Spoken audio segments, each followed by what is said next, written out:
아무리 설명을 해줘도 길을 찾을 수가 없는 것입니다. 이럴 때 그 사람을 만날 수 있는 방법은 길을 모르는 사람에게 설명을 해줘서 이곳으로 찾아오라고 하는 것이 아니라 길을 잘 아는 사람이 지금 그 상대방이 어디에 있는지를 묻고 거기서 움직이지 말고 거기 있으라고 말하고 길을 아는 사람이 가서 그 사람을 데려오는 것, 이것이 가장 정확한 방법이고 가장 쉬운 방법입니다. 예수님이 이 세상에 오신 모습이 바로 이런 모습이다 하는 것입니다.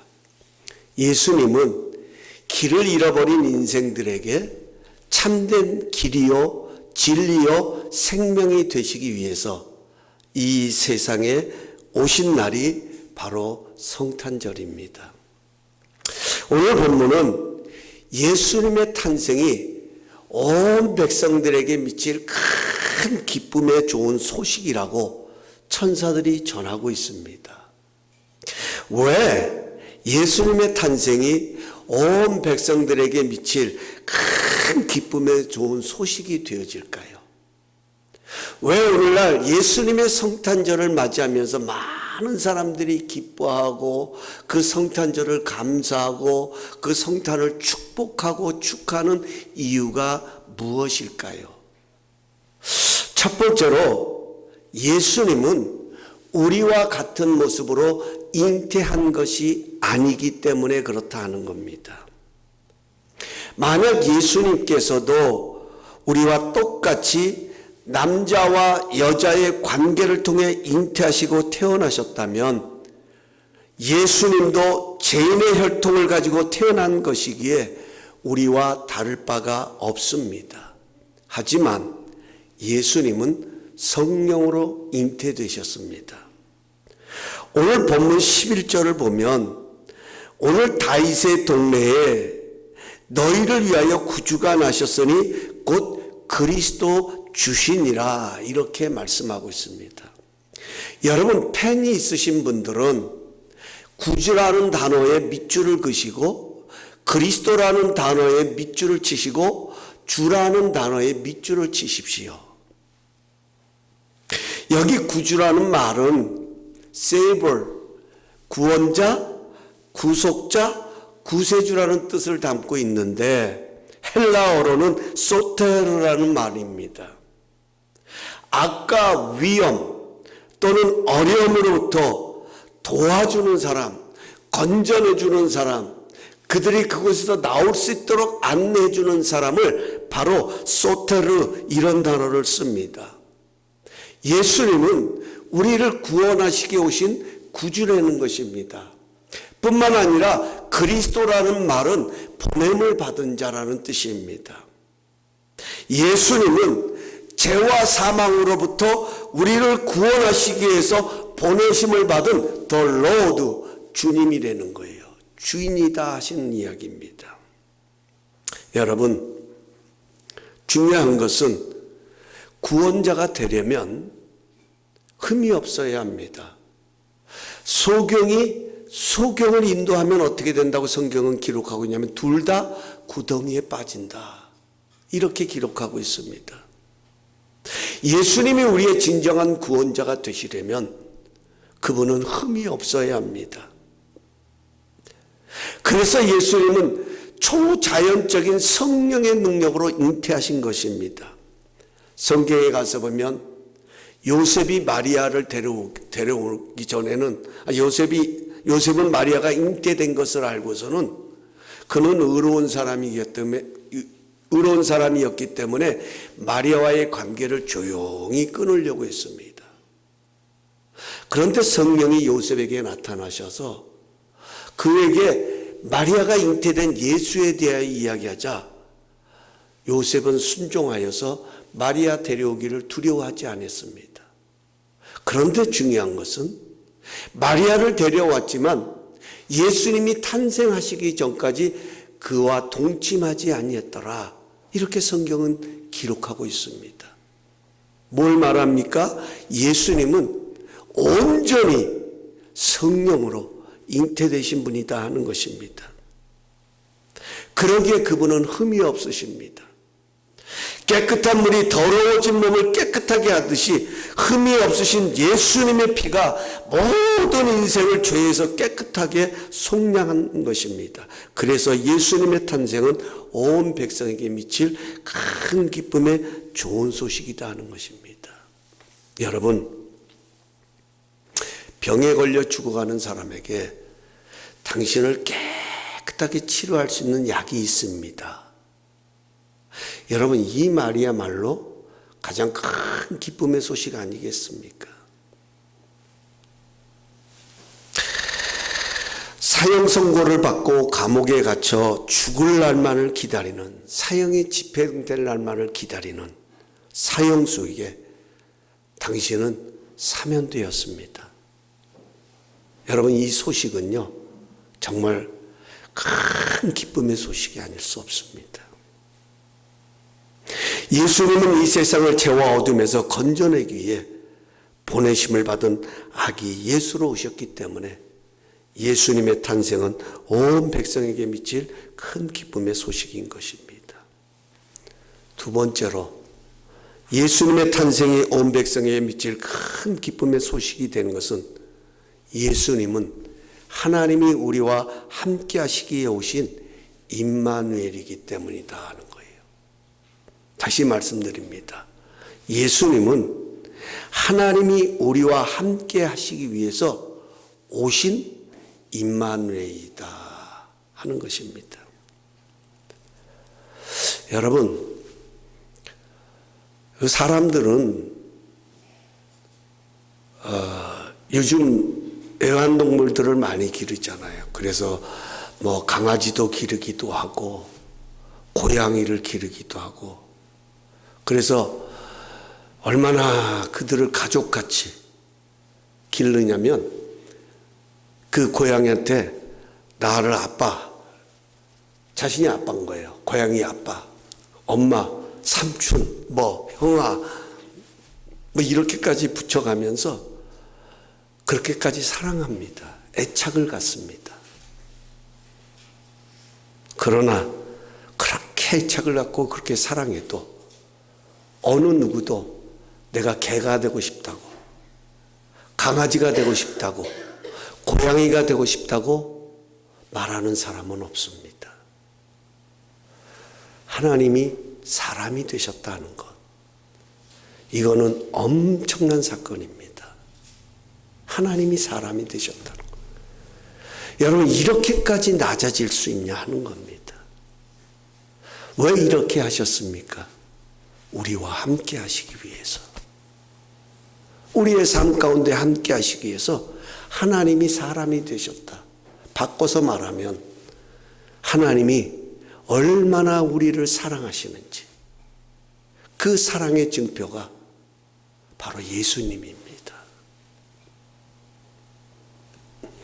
아무리 하나님이 우리를 사랑하셔도, 하나님이 이 세상을 사랑하셔도 하나님의 공의라고 하는 성품은 절대로 죄인을 가까이 할 수가 없습니다.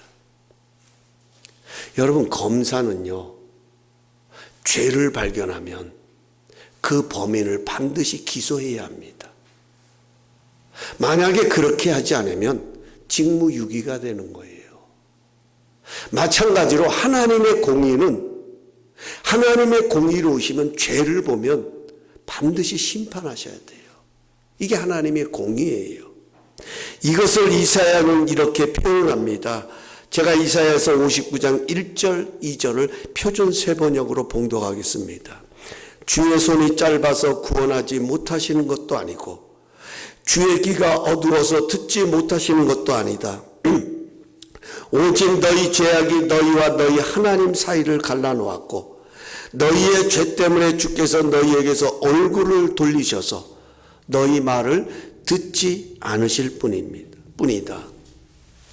여러분, 이번에 이스라엘과 하마스 전쟁 중에서 그 전쟁이 벌어지는 동안에 가장 힘들었던 것 중에 하나가 뭐냐면 이집트의 라파 검문소가 닫혀버린 거예요. 그러니까 구호 문자가 들어갈 수가 없어요.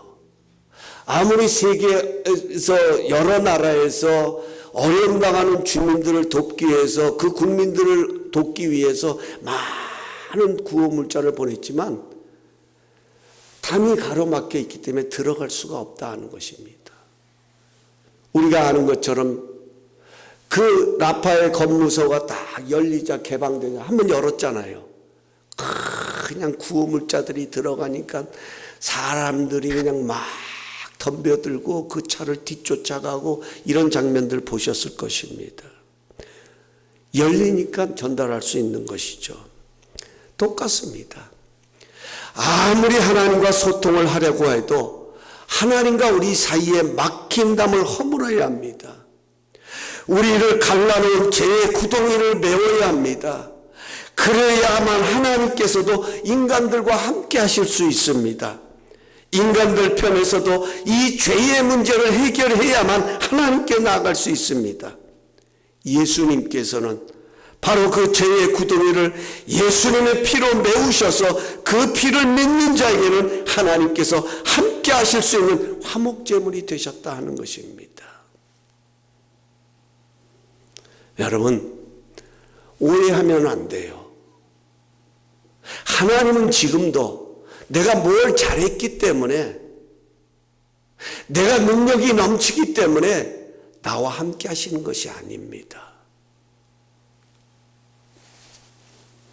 내가 오랫동안 신앙생활했고 우리 가정이 하나님을 믿는 가정이기 때문에 나와 함께 하시는 것이 아니라 우리를 건져내시고 하나님과 화목케 하시는 그 예수님 때문에 하나님이 우리와 함께 하시는 거예요.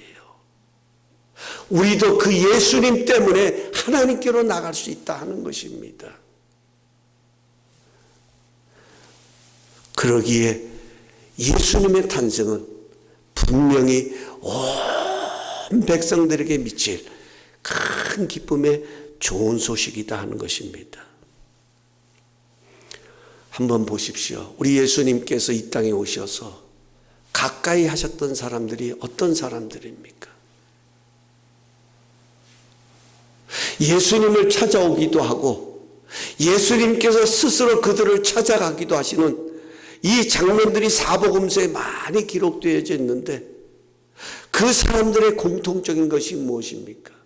예수님은 명예가 높고 화려하고 존경받는 이런 대제사장들을 가까이 한 것이 아니라 가난한 자, 헐벗은 자, 굶주린 자, 이런 자들을 가까이 하신 것을 보게 됩니다. 가장 힘든 고통의 삶을 살아가는 그들 가운데 함께 하셨다 하는 것입니다. 왜냐하면 이들에게는 하나님의 은혜와 사랑이 필요하기 때문입니다. 건강한 자에게는 의원이 쓸 데가 없고 병든 자에게만 의원이 필요하다는 말씀처럼 예수님은 그런 자로 오셨어요. 저는 오늘 말씀을 준비하다가 이런 질문이 제 안에 들었습니다. 오늘 본문에 보면 예수님의 탄생의 소식이 제일 먼저 목자들에게 전해졌어요. 왜 목자들에게 전해졌을까? 이 기쁜 소식이 왜 목자들에게 제일 먼저 전해졌을까 하는 질문입니다.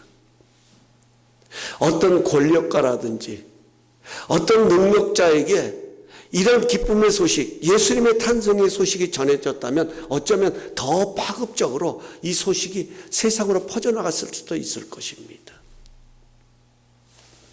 그런데 이렇게 큰 기쁨의 소식이 들에서 양을 치던 목자들에게 전해진 것입니다. 이 목자들의 모습을 본문 8절은 이렇게 자세히 소개하고 있어요. 그 지역의 목자들이 밤에 밖에서 자기 양떼를 지키더니, 이것을 표준 세번역은 이렇게 설명하고 있습니다. 그 지역의 목자들이 들에서 밤을 새우면서 자기들의 양떼를 지키고 있었는데 이 음성이 들렸다는 거예요. 기쁜 소식이 들렸다는 것입니다. 저는 이 목자들의 모습을 상상해 보면서 제 안에 잔잔한 감동이 밀려왔어요. 이들이 큰 기쁨의 소식을 듣고 있을 때는 오늘 성경은 밤이었다 이렇게 표현합니다. 어두운 밤이었습니다. 또 이들이 머물고 있던 곳은 따뜻한 실내가 아니라 밖이었습니다. 밖에서 양떼를 지키다가 이 음성을 듣게 됩니다. 여러분, 이스라엘을 가보면요, 이스라엘은 지형적으로 사막과 같은 곳이 많아요. 소위 말하는 돌산이라고 그러죠. 뭐 이런 모습들이 많아요. 그 사막은 낮에는 뜨겁고 밤에는 춥습니다. 아주 기온이 떨어지는 것이 사막이죠. 거기다가 양떼를 짓고 있는 목동들의 모습이 얼마나 외롭겠습니까? 어두운 캄캄한 밤입니다. 그런데도 이들은 양떼를 떠나지 아니하고 양떼를 지키다가 예수님의 탄생의 큰 기쁨의 소식을 듣게 되었다는 겁니다. 이 장면을 그려보면서 제 안에 요한복음 10장 11절에서 12절 예수님의 말씀이 떠올랐어요. 제가 봉독합니다. 나는 선한 목자라. 선한 목자는 양들을 위하여 목숨을 버리거니와 삭구는 목자가 아니요 양도 제 양이 아니라 이리가 오는 것을 보면 양을 버리고 달아나라니 이리가 양을 물어가고 또 해치니라. 여기 선한 목자는 양을 위하여 목숨을 버린다고 말씀하셨습니다. 우리 예수님은 선한 목자로 오신 분입니다. 그냥 오신 것이 아닙니다. The Lord, 주로 오신 거예요. 다시 말하면 주인으로 오셨다 하는 것입니다. 비록 어두운 밤이고 고통의 시간이고 육체적으로 견디기 힘든 시간이지만 그런 가운데서도 우리를 돌보시고 책임지시는 주인으로 오셨다 하는 거예요. 저는 이것이 얼마나 위안이 되고 기쁨이 되는지 모르겠습니다. 여러분, 우리가 살아가는 삶의 현장이 평안하기만 한 것은 아닙니다. 때로는 어둡고 때로는 외롭고 때로는 정말 추운 비바람이 몰아치는 것 같은 그런 싸늘한 상황을 지날 때가 있습니다. 어디로 가야 할지 길을 잃어버리고 방황하는 그런 상황을 지날 수도 있습니다. 하지만 이런 가운데서도 나를 책임질 수 있는 주님이 있다고 하는 것이 얼마나 감사하고 얼마나 위로가 되는지 우리 예수님은 온 백성에게 미칠 큰 기쁨의 소식이면 틀림이 없다 하는 것입니다. 우리 교회를 보면서도 그렇습니다. 우리의 가정을 보면서도 그렇습니다. 내 자신의 삶을 돌아보면서도 그렇습니다. 정말 들에서 양을 치는 목자들처럼 내가 해야 할 일이기에 나의 사명이기에 내게 주어진 것이기에 어떤 상황 속에도 그 상황 속에 머물고 있지만 그러나 그 마음 속에는 염려가 자리할 수도 있고 때로는 외로움이 자리할 수도 있고 때로는 정말 이루 말할 수 없는 그런 고독함이 자리할 수도 있지만 그럼에도 불구하고 이런 가운데서도 나를 인도하여 주시고 이끌어 주실 내 인생을 책임지실 주님이 계시다고 하는 것 얼마나 기쁨이고 얼마나 감사한지요. 이것을 시편 기자는 이렇게 고백합니다. 내가 비록 사망의 음침한 골짜기를 다닐지라도 내가 해를 두려워하지 아니할 것은 오직 여호와의 지팡이와 막대기가 나를 안위하시나이다. 주인이 있다는 거예요. 이끄시는 분이 있다는 거예요. 함께 하시는 분이 있다는 겁니다. 그렇습니다. 우리의 주어진 자리에서 선한 목자 되시는 예수님을 따를 때에 하나님의 선하신 능력이 우리를 감싸고 보호하시고 이끌어 주신다는 겁니다. 제가 아침을 여는 예배를 통해서 우리가 금요 예배를 통해서 제가 말씀을 나눴던 것처럼 꼭 기억하십시다. 이 성탄절을 맞이하면서 비록 우리의 상황은 어렵고 힘들어도요, 우리는 이 상황을 통하여서 예수 그리스도를 얻는 자가 되어야 돼요. 그리스도를 얻는 자. 오늘 칼럼 있습니다. 주보에 꼭 한번 읽어보시기 바랍니다. 저는 이 글을 물론 페이지 처치라는 곳에서 옮겼지만 저는 이 성탄절에 참 맞는 글이라고 생각합니다. 세 번째로 예수님의 탄생이 온 백성에게 미칠 큰 기쁨의 소식이 되는 것은 바로 14절에 기록되어 있습니다. 우리 함께 볼까요? 띄워졌나요? 14절? 네, 시작. 지극히 높은 곳에서는 하나님께 영광이요 땅에서는 하나님이 기뻐하시는 사람들 중에 평화로다 하니라. 자, 밑줄 그시려면 하나님께 영광이요, 여기다 밑줄 그시고 하나님께서 기뻐하시는 사람들, 거기다 밑줄을 그어보십시오. 그러면 이 말씀이 더 다가올 거예요. 여러분, 예수님이 이 세상에 오신 목적은 딱 두 가지입니다.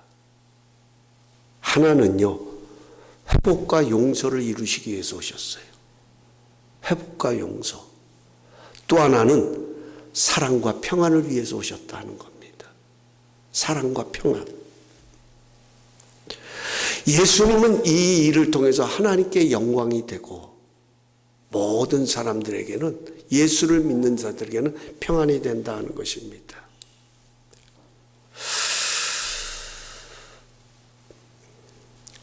요한복음 14장 27절에 이렇게 말씀하죠.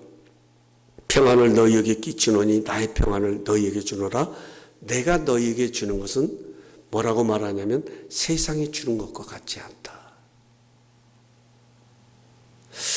자, 우리 예수님은 하나님께 영광이 되고 하나님이 기뻐하시는 사람들, 하나님이 기뻐하시는 사람들, 어떤 사람을 하나님 기뻐하시나요? 어렵고 힘들고 어떤 상황 가운데 있어도 히브리서 11장 6절에 하나님이 기뻐하시는 사람들은 믿음이 없이는 하나님을 기쁘시게 하지 못하나니, 이렇게 말하잖아요. 그 믿음이 뭐냐면 하나님의 사랑의 증표인 예수 그리스도를 믿는 자들을 말하잖아요. 나의 구주로 모셔드린 그 하나님이 기뻐하시는 자들에게 평안을 주시기 위해서 오신 예수님. 세상은 그렇게 하시기 위해서 예수님은 낮아지셨습니다. 하나님이 사람이 되셨다는 것은 낮아진 걸 말하잖아요. 낮아지셨다는 거예요. 보세요. 세상이 주는 것과 다르지 않다라는 말은, 세상은요, 높아져야 성공했다고 생각합니다. 세상은요, 소유해야, 많은 것을 가져야 평안을 얻는다고 생각합니다. 물론 많은 것을 가지면 불편은 더합니다. 좋은 침대에서 자면 편안하기는 합니다. 그렇다고 평안한 것은 아닙니다. 평안은 하나님이 주시는 거예요.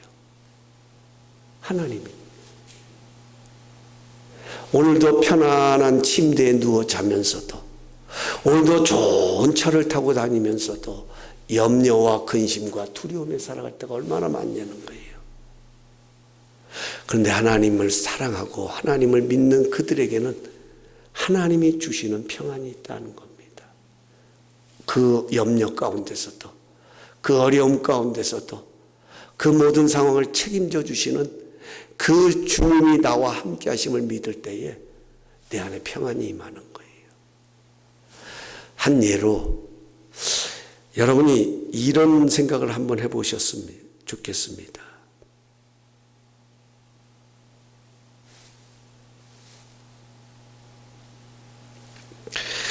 우리가 예수님을 이렇게 깊이, 예수님의 은혜를 깊이 경험할 때가 있는데, 그때가 언제인지를 가만히 한번 되짚어 보십시오.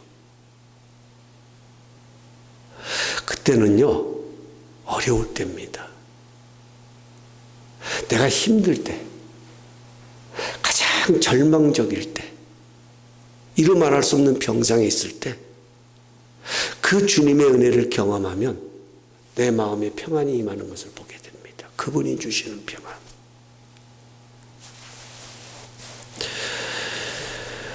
그 예수님의 평강이 우리를 붙들어 주시기 때문에 너희가 세상에서 환난을 당하나 담대하라. 내가 세상을 이겼노라. 그 주님이 주시는 평안이 우리를 붙들어 주시기 때문에 넉넉히 이길 수 있다 하는 것입니다. 시편 4편 8절은 이렇게 말씀하죠. 내가 평안히 있고 자기도 하리니 나를 안전하게 살게 하신 이는 오직 여호와이시니라. 자, 이제 말씀 맺으려고 합니다. 우리 아이들이 참 힘들 거예요. 아이들은 3분 이상 가만히 앉아 있는 게 이상한 겁니다. 그러니까 아이들은 움직이고 활동을 해야 돼요. 그러니까 놔두시고 저도 빨리 이제 말씀을 맺겠습니다. 예수님이 오심으로 하나님께는 영광이요 땅에 있는 모든 백성에게 평화가 임할 것이다. 이 기쁨의 소식, 복음이 전해졌습니다. 바로 이 본문의 기초에서 만들어진 찬송이요, 잠시 후에 우리가 함께 드릴 찬송가 123장 저들밖에 한밤중에라는 찬양입니다. 여기 저들밖에 한밤중에 양들에 자던 목자들, 참 양틈에 자던 목자들 얼마나 피곤했겠습니까? 이렇게 시작한 가사가 후렴에서는 노엘, 노엘, 노엘 이것이 반복되죠. 노엘, 노엘, 노엘.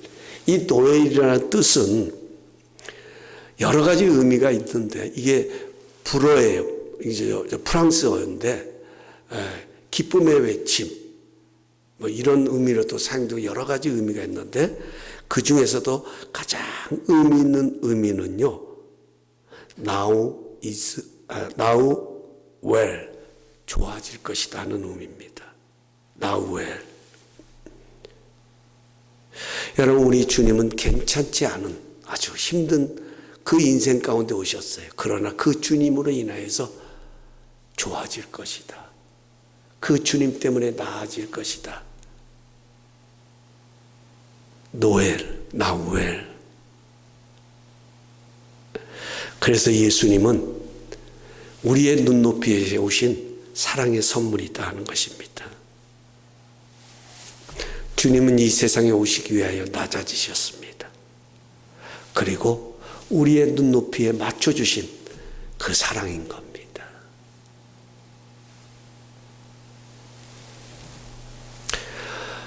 이제 중요한 것은 이 은혜를 우리의 삶에 경험하며 살아가야 돼요. 그럴 때 회복이 일어납니다. 그럴 때 치유가 일어나고, 그럴 때 용서가 일어나고, 그럴 때 살아나는 역사가 일어나고, 그럴 때 중요한 것은 사랑이 임하는 거예요. 평안이 임한다 하는 겁니다. 낮아져야 합니다. 우리도 주님처럼 낮아져야 합니다. 왜냐하면 하나님의 은혜는 낮은 곳으로 흐르기 때문에 그렇습니다. 낮은 곳으로 흐르기 때문에. 지금도 신음하고 어려운 자들에게 은혜가 필요하기 때문입니다. 우리는 낮은 자리로 내려가야 합니다. 내가 낮아질 때에 그곳에서부터 회복이 일어나기 시작하는 거예요. 내가 우리 가정에서, 우리 직장에서, 우리의 일터에서, 우리의 삶 가운데서 예수님처럼 낮아질 때에 거기서부터 무엇인가 보여지기를 시작합니다. 하나님의 영광이 시작되는 거예요. 뿐만 아니라 이제는 그 사람의 눈높이로 가서 이해하고 사랑을 나누고 품다 보면요, 거기에 치유가 일어나고 하나님의 영광이 드러나고 회복이 일어나요. 그래서 제가 오늘 말씀 제목을 낮아지셔서 맞추어 주신 사랑 이렇게 정한 것은요, 이게 앞으로 저의 남은 사역의 표입니다. 이건 간증이에요. 참 이런 상황 가운데서 내가 어떻게 끝까지 달려갈 수 있을까? 어떻게 하면 바울처럼 나의 달려갈 길을 다 달려간 후에 어떻게 달려갈 수 있을까? 이 부분을 놓고 기도하고 묵상하는데, 그래, 나의 남은 시간들은 이 사역을 펼쳐야겠다 하는 그런 새로운 마음이 더 들었어요. 근데 참 놀라운 것은, 이건 뭐 제가 자랑하는 게 아니라, 이건 나중에 이제 카메라 끄셔도 돼요. 집사님, 카메라 끄셔도 되고.